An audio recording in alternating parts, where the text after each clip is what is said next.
मेरे यहाँ देखो आज पूजा हुई है, तो मेरे बेटे ने आज बजरंगबली बाबा और की, और आज तो सभी के घर में पूजा होती है बजरंगबली बाबा की।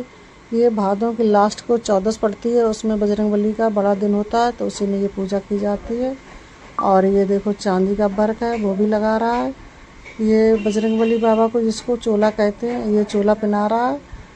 चांदी का बर्क होता है ये पतला सा, उसको चोला ही चांदी का बर्क बोलते हैं। और बजरंगबली बाबा को पहनाते हैं तो उसको चोला बोलते हैं, सिंदूर लगाते हैं। और ये लास्ट में पड़ता है बड़ा दिन बुढ़वा मंगल का, जो मंगल वाले दिन पड़ता है। और इसके बाद पूर्णमासी आती है। पूर्णमासी के बाद से पितृपक्ष शुरू हो जाते हैं 15 दिन के लिए, जो उसमें कोई भी अच्छा काम नहीं किया जाता है, इसलिए उनको पितृपक्ष कहते हैं। और ये देखो पूरा चांदी का बर्क पहना दिया है। चांदी बर्क पहनाने के बाद में पूरा चिपका रहा है, क्योंकि पतला होता है इसलिए। अब उनको चोला पहना के उनको चूनर उड़ा रहे हैं, जो शॉल बोलते हैं। तो बजरंगबली बाबा को शॉल भी उड़ा दी है, क्योंकि वो हट रही है इसलिए थोड़ा चिपका के वो पहना रहा है। अब ये देखो फूलों की माला है, जो फूलों की माला को पहना दिया। ये गेंदे के फूलों की माला है बजरंगबली बाबा को पहनाने के लिए। और इसके बाद ये जो पहले से बजरंगबली बाबा मेरे पहने हुए थे मोतियों की माला, तो ये मोतियों की माला भी उनको पहना दी है। इसके बाद में वो फूल रखे हुए हैं, तो फूल भी रखे बजरंगबली बाबा को। और उसके बाद मेरे ऊपर जो अलमारी बनी हुई पूजा की, वहाँ भी फूल लगा रहा है।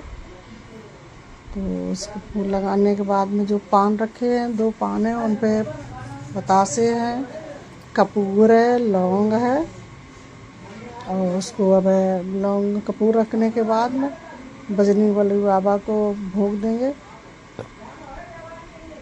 भोग लगाएंगे। कपूर रख दिया है। और इसके बाद देखो भोग लगा रहा है, माचिस की तीली से उसको पान को जो कपूर रखा हुआ है उसको जलाएगा। आप लोगों के भी घर में इसी तरीके से पूजा होती होगी जैसे मेरे घर में होती है।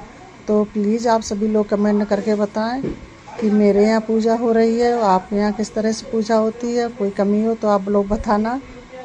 वैसे तो बजरंगबली बाबा की या कोई भी देवी देवता की पूजा पूरी तरीके भली प्रकार से कोई नहीं कर पाता, जितनी हो जाए उनकी कमी है। तो मुझसे जितनी हो सकी उतनी मैंने बजरंगबली बाबा आपकी पूजा की है। और इसके बाद देखो दीपक भी जलाया है, तो दीपक जलेगा। उसके बाद हवन भी होगा। तो आप लोग कमेंट में ज़रूर बताना।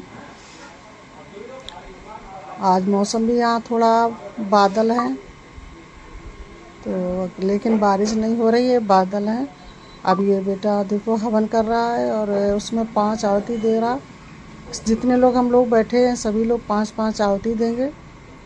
अब मेरे हस्बैंड हैं जो 5 आहुति दे रहे हैं। वैसे हस्बैंड ही पूजा करते थे, लेकिन अब बेटा करने लगा है पूजा। और ये मेरा देखो बेटे का बेटा बैठा है, वो भी 5 आहुति दे रहा है, लेकिन है छोटा, लेकिन पूजा में मन लगता है उसका भी। तो सभी लोग बैठ के पूजा करते हैं हम लोग। तो वो भी देखो 5 आहुति दे रहा है। अब ये मेरी नातिन आई है, तो नातिन भी 5 आहुति देगी पूजा में बैठ के। मैं शॉर्ट करके आप लोगों को ये वीडियो दिखा रही हूँ, क्योंकि अगर पूरी वीडियो दिखाते बना के पूजा की तो बहुत लंबी वीडियो हो जाती, इसलिए मैंने छोटा करके दिखाई। ये नातिन भी दे रही थी 5 आहुति। अब ये बहू बैठी है, तो बहू भी दे रही 5 आहुति।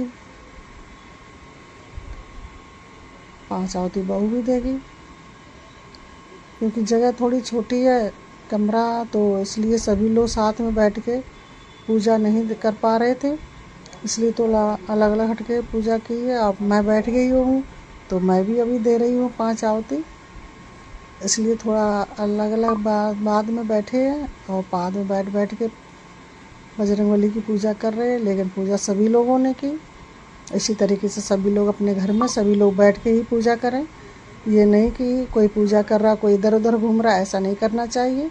कोई भी पूजा हो घर में सभी लोग इकट्ठा बैठ के पूजा करें तो अच्छा लगता है, और आनंद भी आता है, और भगवान भी खुश होते हैं। ये मैंने भी आहुति दे दी, और अब आचमन दे रहे आरती करके। इसके बाद भोग लगेगा। ये लड्डू है, केले हैं और पुए हैं, जो बहुत लोगों के यहाँ पे ये पता नहीं क्या बोले जाते, लेकिन मेरे यहाँ तो ये पुए बोले जाते, मीठे होते हैं, चीनी और मेवा के, घी के। तो ये देखो अब उसमें पूरा भोग लगा रहा है।